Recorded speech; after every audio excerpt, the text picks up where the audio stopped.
Да, занимаюсь боксом, являюсь членом сборной команды Санкт-Петербурга среди молодежи.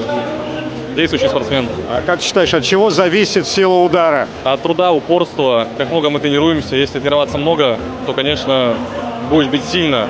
Поэтому тренируюсь много, вроде бью сильно. Конечно, безусловно, зависит от природы, но я не думаю, что у меня есть какой-то сверхсильный природный удар, но мне кажется, упорством долгие года занимаюсь боксом, поэтому бью сильно. Вот так. Сегодня результат 593, да, по-моему? 597, это было больше? У меня был рекорд 617. Я на прошлом открытом турнире в Санкт-Петербурге выступил. Был самый сильный удар среди учащихся. Вручили мне перчатки. В этот раз без перчаток.